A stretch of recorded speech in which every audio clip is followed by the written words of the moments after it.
Hello friends, welcome back. Today we're going to dynamically change the height of each bar. The height of each bar can be set to the value of the data point in the array, similar to how X value was dynamically set. So here you see that they've got, first off, they're naming a value, and then they're setting a callback function where they can return a property.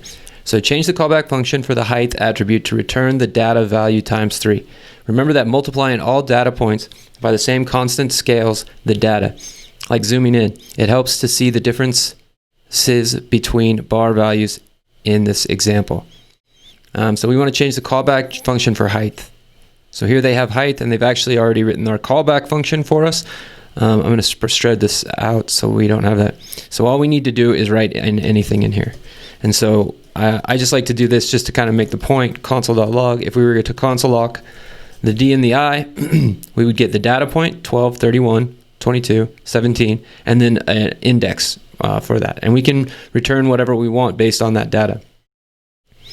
We want to change it for the height attribute to return the data value times 3.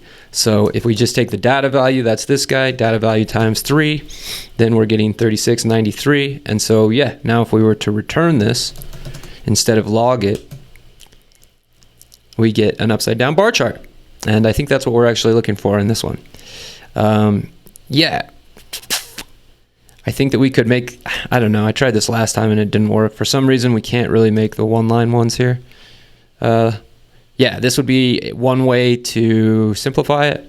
I'm pretty sure if we were to put this in parentheses and then get rid of this stuff, we would have an implicit return. Cool. I made a mistake on the last video and I didn't get it right, but this one, this way we can do that. This is very explicit and it means the exact same thing as if we were to have done that last one. So yeah, this works as well. And if you want to get all the way back to vanilla JavaScript, you can go like that and it is the exact same thing. And so this is the same thing. So you get rid of that, make it a ES6 function, and then you get rid of here and make it a single line implicit return function. And it's all the same thing. Hope you guys enjoyed this one. We'll see you in the next lesson.